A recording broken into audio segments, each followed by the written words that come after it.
From Toronto, Ontario, Canada, Steve Mr. Rolls.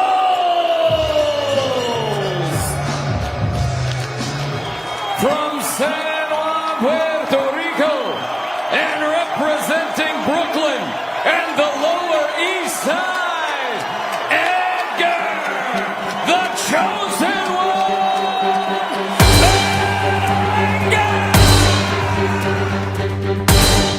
Edgar Berlanga arrived undefeated and feared, boasting a reputation for explosive knockouts. 16 of his first 16 professional wins came inside the first round. Nobody has seen the second round. There's the first knockdown. He entered the contest with a knockout percentage approaching 90%, making him one of boxing's most exciting rising stars. Opens up and gets floored by a right hand. At only 24 years old, Berlanga was headlining his first main event at Madison Square Garden, bringing Brooklyn swagger and immense pressure to every punch. He's trying to move around for his life right now as Berlanga continues. Great left hand to the body and drops Nunes again. At 37 years old, Rolls was the clear underdog, but he planned to use experience and ring IQ to neutralize Berlanga's power.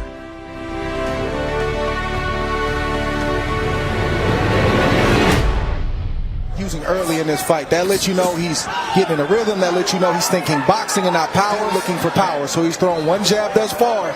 We're a minute and a half in, he needs to pick that left hand up. Has been a word that has always been pinned on Berlanga, and we've talked about it before. Yeah, it's horrible for a fighter, honestly, when you don't experience these bright lights. And a big thudding blow in round number 8. And that's what you see Berlanga trying to shake right now, an addiction, and seeing the reaction of the crowd, seeing the reaction of the people. He wants to send them home oohing and ahhing. But I see him having this mental battle right now. There's that your punches, the power will come. There's blood streaming down. And stay within himself. See, whoa. Change positions in his location. He's making the puncher have to pick up his feet and reset. Understand that he's a smaller guy. He's a middleweight. And he knows that he needs Berlanga to weaken a bit. Ooh, he got caught with the right hand right on the top. And obviously did not get caught. But how much longer he can move backwards and fight the way he's fighting? You got to understand, he's 37 years old. When you put also the fact that he's scared, he don't want to get hit where that guy is going to go and meet him there with the punches, not punch where he is, because ultimately. Hey fellas, his bicep in the third round went the distance without a hook or a jab. His left bicep. He's got charisma. He can fight. He didn't have to get first round knockouts. As far as the last fight, I think we've talked about it very evenly. He did well. People are going to overreact and say he's not what we thought he was. Ooh, waiting on that right hand. I was just about to say that right hand from Berlanga at one speed. You're making it a little bit more difficult than it has to be. And stop following him. Don't stay mid-distance and don't stay with your foot flat. Right now. Oh, yeah, you see the hands right there, down right there. Ooh, he hurt. If that right hand would have landed flush on that chin, it probably would have been lights out.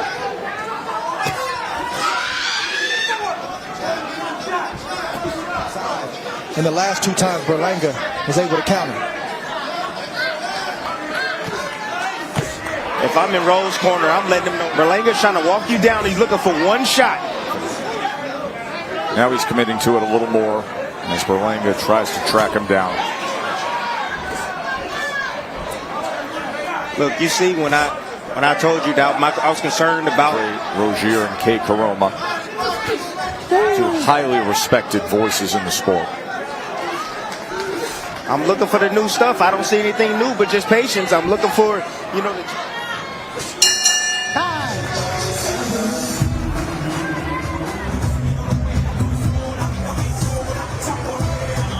2, 3. Let's go. Come on. Pick it up. Attention that you said if it was flush, should be over the fence. Definitely. I want you to pay attention to the center line. Keeps his head on the line. One guy gets his head off the line. Berlanga gets his head off the line. Check this out. That right there is called an even exchange. Both guys exchange with their right hands. Ooh. That knockout real shot. And that's not the answer. It may be the answer tonight.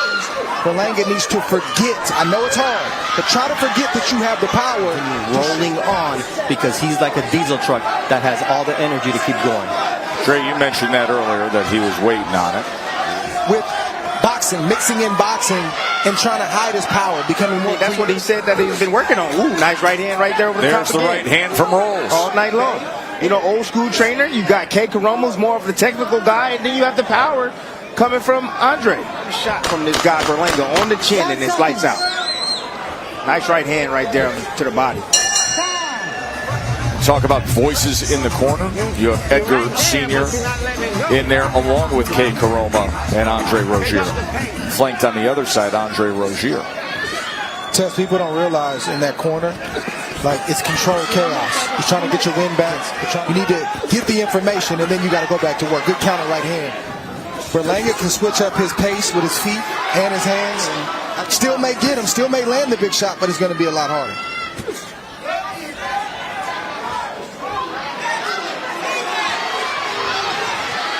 You know, Boone Fisher, the late great trainer from Philadelphia, when Bernard Hopkins fought, sneak a body shot in there, rough him up on the inside. He kept that going for 5, 6, 7 rounds. That's going to spell longevity for Edgar Berlanga in his professional boxing career. Right here in this building, and I'm sure many of these fans are here a generation later. Dre, I can't believe you told that story, man. You know it's Puerto Rican night tonight. I was thinking the same thing. As a result, so sensitive of me. Maybe some Miguel Cotto references would be better. Yeah. Return from the bicep surgery. That will be an ESPN pay-per-view with the time difference, as we'll be over in London. Round 7 scheduled for 10. There's Rolls looking for the right hand. In the second half of the fight, especially if he feels like Berlanga. Rolls to get comfortable in there. We've got to cut off the ring to his right, work the body, and continue to use the jab. Rolls around the ring. He hasn't been cutting off the ring at all and doing it properly. Get ahead of that jab so that way he can come over the top with the right hand. Woo. Nice little pepper right there from early in the second round from that elbow that we saw in the replay.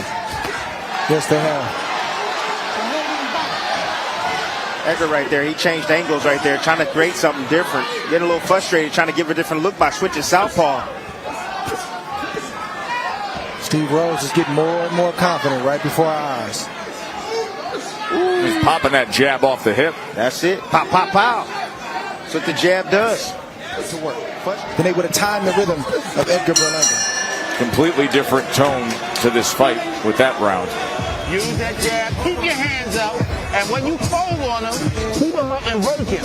All right? Saying, gave that round away, get back to basics, and that means smart pressure. Smart pressure. It's also saying, where's the 3, where's the 5? But to your point, Dre, and you said early on in that last round, you could see the confidence of Rolls. 25-12. Yeah, he's slowly coming on. You need to understand. And that's the punch that Berlanga has neglected tonight, Tim, is the left double-digit jab connects. Then all of a sudden, in the 7th round, he was 15 of 42 on his jabs. Well, you had to let him wear down. You got the young guy, and he's executing his game plan right now. And I'm not saying he's winning this fight, but I know that he won the last couple of rounds in my book, clearly. Sneaky left hand to the body from Steve Rose. So even that jab was a power jab. Every jab is a power jab instead of a flicking jab. The same jab that Rose is hitting Berlanga with, Berlanga needs to hit Rose with. The fighters are resilient and they're chameleons, so he's trying to sell the fact that he's not hurt by continuing to punch.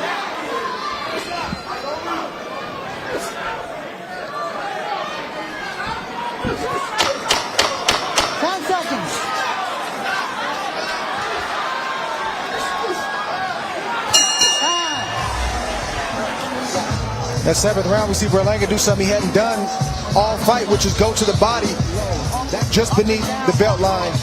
You see a power jab, and that one. I want big work these next couple of rounds. You hear me? Let's go. The last 6 minutes here. Total punches through 8 rounds. Rolls a 95-87 connect advantage.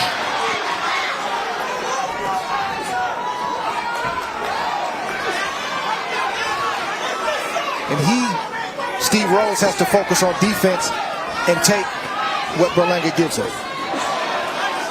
With the swing that we saw, Dre has given Rolls the last 3 rounds. Still has Berlanga up 77-75. It was very close.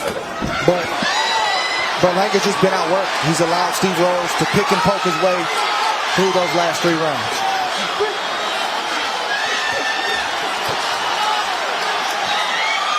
Good exchange from both men. Sure was.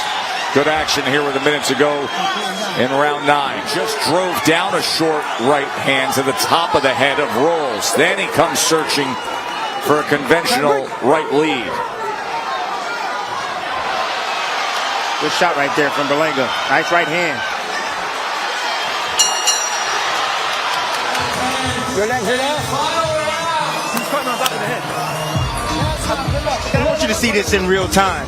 Actually, slow motion. See the uppercut right there? It seemed like it landed. But this body shot right here. You know, great, well-placed body shot right there on the belt line. And you see the high guard to start this action right here. Catching him on the way out. Beautiful sequence right there. As the crowd rises out of their seats.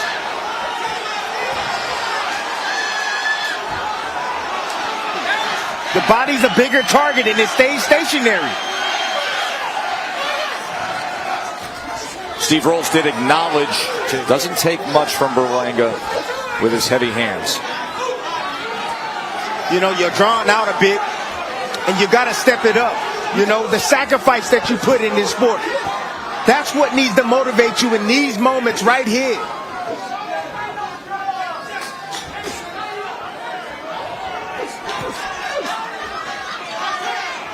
One jab from Edgar Berlanga is the equivalent of three jabs from Steve Rose. Rose has fought the perfect fight tonight for himself.